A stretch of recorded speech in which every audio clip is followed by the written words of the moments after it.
My name is Caroline Mercer. I'm 44 years old, and until last spring, I genuinely believed that 22 years of marriage had made me part of my husband's family. I believed that if you showed up long enough, loved hard enough, stayed patient enough, and kept choosing grace even when people gave you every reason not to, eventually they would see you as one of their own. I believed loyalty was something people recognized. I believed kindness mattered. I was wrong. Looking back now, the signs had always been there.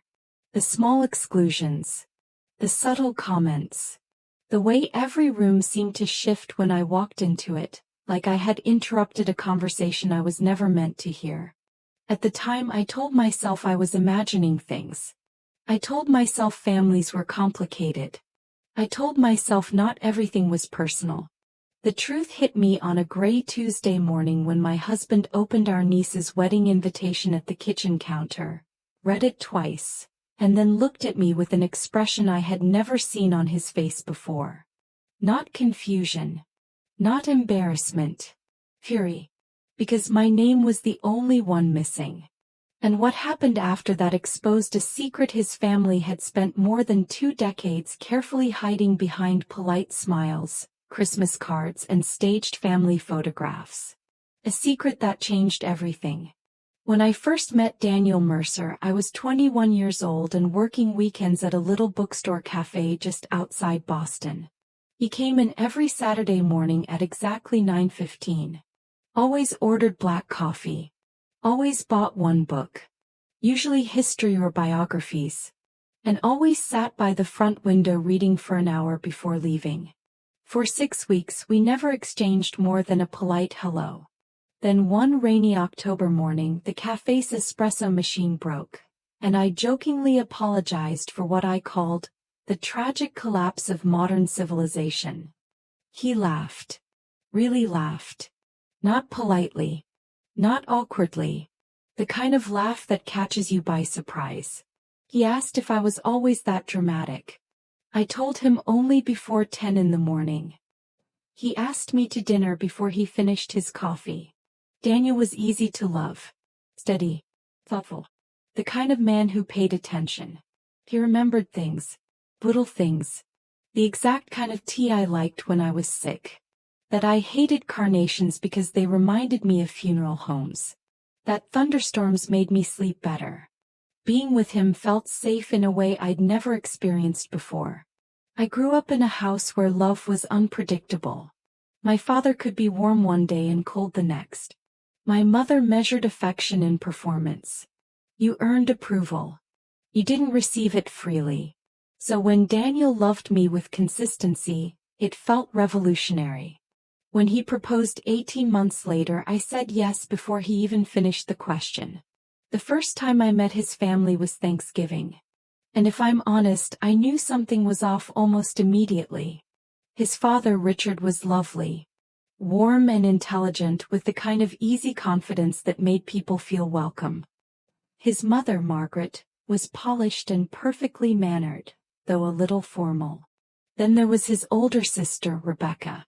Rebecca was beautiful in that intimidating, immaculate way some women are. Every hair in place. Perfect posture. Perfect smile. Perfectly chosen words. He hugged me when we met. Held me at arm's length. Booked me over. And said, "Oh, Daniel usually dates brunettes." Then she smiled.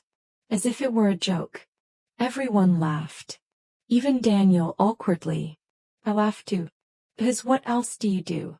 That became the rhythm of our relationship. Rebecca would say something slightly off. Something sharp enough to sting but soft enough to deny. And if I reacted, I looked oversensitive. So I learned not to react. At our wedding, she gave a toast about how surprised she was that Daniel had chosen someone so different from the women we imagined he'd end up with. People chuckled. I smiled. Later, Daniel asked if it bothered me. I told him no. That was my mistake. I spent too many years pretending things didn't bother me. Rebecca married her college boyfriend, Thomas, when Daniel and I had been married about 4 years. They moved to North Carolina and had 2 daughters, Lauren and Madison. Distance helped. It turned tension into something manageable. We only saw them a few times a year. Usually holidays. Sometimes summer visits.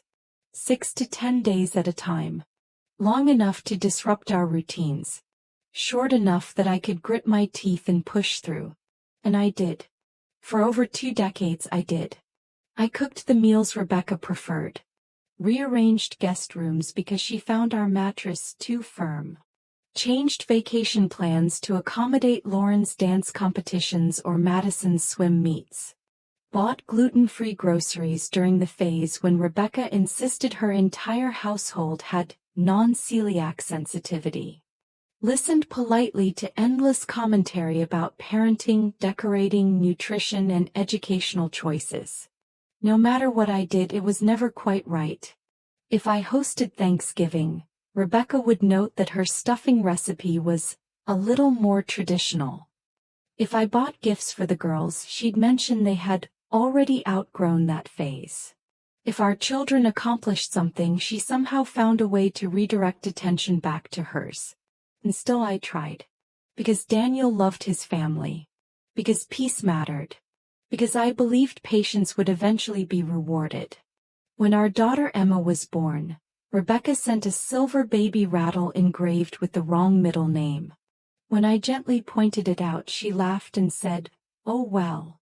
Easy mistake." It wasn't. We had announced Emma Grace's name months earlier. When Noah was born 3 years later, she mailed us a parenting book titled Raising Resilient Boys. Inside was a note. "Hope this helps. Boys are trickier than girls." Again subtle. Again deniable. Then I let it go. Daniel noticed some of it. Not all.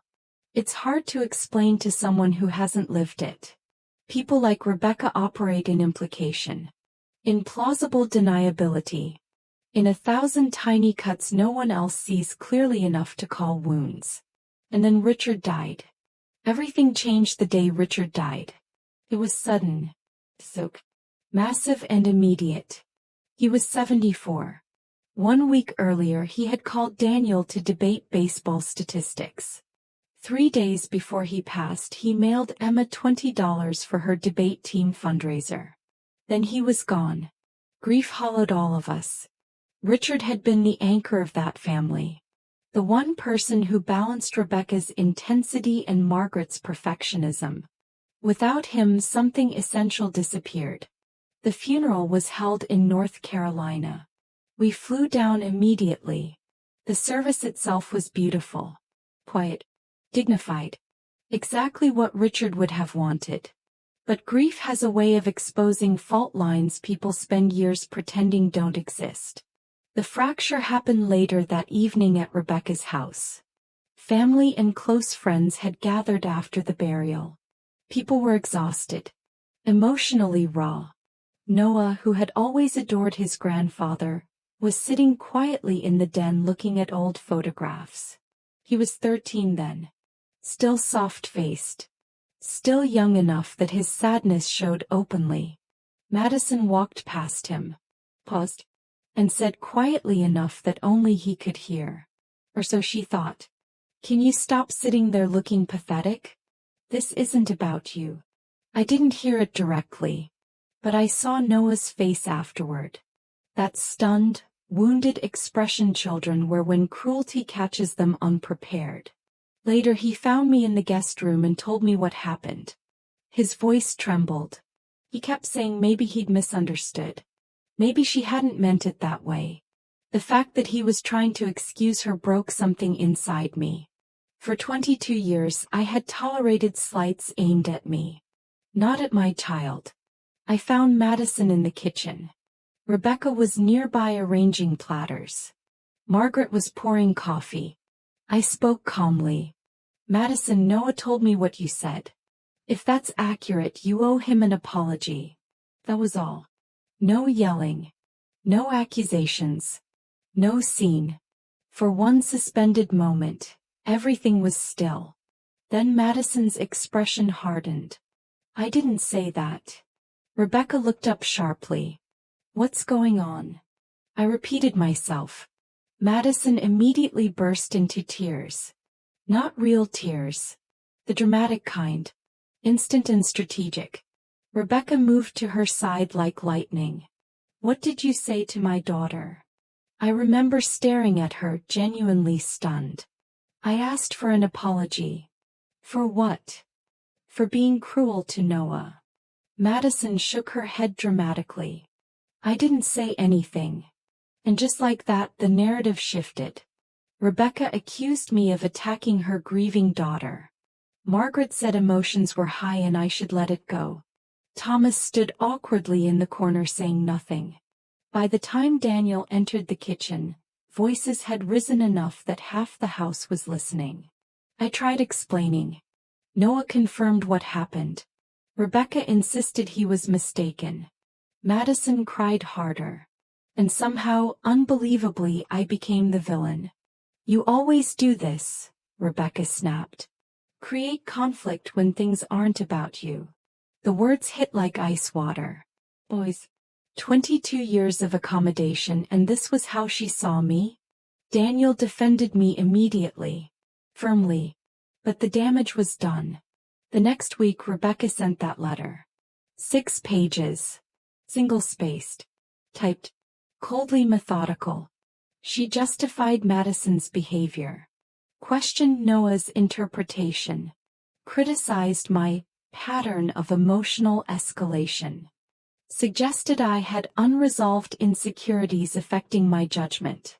And then came the line I will never forget. Caroline has long struggled with integrating naturally into our family dynamic. I stared at that sentence for a long time. Because there it was. The truth in plain text. I had never been part of their family. Not really. I was tolerated. Managed. Endured. And the moment I stopped being convenient, I became disposable. After that, things changed. Contact became minimal. Margaret called occasionally, pretending normalcy. Rebecca avoided direct communication. Daniel was furious, but he was also grieving his father.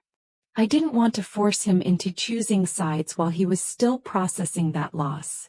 So I kept things civil. Surface level. Controlled. Months passed. Then Lauren got engaged. I was genuinely happy for her. Despite everything, I had cared for those girls. I'd watched Lauren learn to ride a bike. Helped her write college essays. Spent hours editing scholarship applications. When the save the date arrived addressed to Daniel Mercer and family, I felt hopeful. Maybe enough time had passed. Maybe maturity had prevailed. Then came the bridal shower invitation. Addressed solely to Daniel. No spouse listed. No family listed. Just him. He frowned. Called his mother. And learned the truth. I was not invited. Because, according to Rebecca, my presence would trigger emotional distress. The audacity was breathtaking. I trigger his sister. As if I were some unstable force rather than the woman who had defended her grieving child. Worse, they expected Daniel and our children to attend without me. The wedding was in Charleston. A destination event requiring flights, hotels, and several days away. They wanted my family to celebrate. Then Eleanor called. There is sufficient evidence to initiate formal review. My pulse thundered. What happens now? Mandatory mediation. If misconduct is substantiated and corrective action isn't taken, Rebecca's inheritance may be significantly reduced. Significantly turned out to mean nearly $2 million. I understood then why Richard had written the clause. He knew exactly what kind of leverage it would take to force accountability. The mediation was held 3 weeks before the wedding. A private conference room in Charlotte. Neutral territory. When Rebecca arrived, she looked confident. Almost amused. Margaret appeared anxious. Lauren and Madison looked confused. Clearly uninformed. Then Eleanor entered with a thick legal binder. And everything changed. She laid out the evidence systematically. The funeral incident. Rebecca's letter. The wedding exclusion. Margaret's recorded explanation. Then Richard's notarized concerns. The room became deathly silent. Lauren looked at her mother. "What is this?" Rebecca tried to interrupt. Eleanor stopped her cold. Then she explained the inheritance implications. The color drained from Rebecca's face. Margaret gasped. Madison looked horrified. And Lauren looked betrayed. "You told me Caroline chose not to come," she whispered. Rebecca said nothing. For once she had no polished explanation. No strategic spin. No plausible deniability. Just truth. Ugly and undeniable. Corrective action was required immediately. Formal invitation reinstatement. Written acknowledgement. Good faith reconciliation efforts. Rebecca signed. She had no choice. The apology letter arrived the next day. Carefully worded. Clearly attorney-reviewed. But real. Then Rebecca requested a private meeting. We met at a quiet cafe. For the first time in 22 years she looked uncertain. After several tense minutes she finally spoke. "I resented you." I said nothing. She stared at her untouched coffee. "Daniel changed after he married you." Her voice was small. "He stopped revolving around us. Around me. Around our family system. He built something separate. And there was the truth. She hadn't hated me because of anything I'd done. She hated what my presence represented. Her brother growing beyond her control. I had simply become the symbol. It was easier to blame you," she admitted. I looked at her for a long moment. Then I said the only thing that mattered. "You hurt my children." Tears filled her eyes. "I know. It wasn't redemption. It wasn't absolution. But it was honesty. And after years of manipulation, honesty felt radical." We attended the wedding. All four of us. I wore navy blue. Simple and elegant.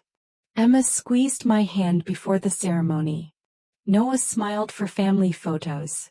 Lauren apologized personally. Twice. Margaret was subdued. Rebecca kept her distance. There was no dramatic public showdown. No shouting. No collapse. Real justice rarely looks cinematic. Usually it looks like truth finally being impossible to avoid. Months later the trust review concluded. Rebecca retained a reduced inheritance under strict reconciliation provisions. The forfeited portion was redistributed into education trusts for all grandchildren, including Emma and Noah. Richard had protected them even after death. That thought still undoes me sometimes. Life now is different. Not magically repaired. Not warm. But honest. Rebecca no longer pretends affection. I no longer chase approval. Margaret has stopped calling herself neutral. Apparently, legal consequences clarified what morality could not. Daniel and I are stronger. Not because hardship strengthened us. Because truth stripped away illusion. And what remained was real. A few months ago Noah came into the kitchen while I was making tea. He's taller now. Nearly 16. Still thoughtful. Still gentle. He leaned against the counter and said quietly, "Thanks for standing up for me." I looked at him and felt tears sting my eyes. Because in the end that was the moment everything changed. Not the trust clause. Not the mediation. Not the wedding. The moment I stopped making myself small to keep other people comfortable. For 22 years they mistook my silence for weakness. They never made that mistake again.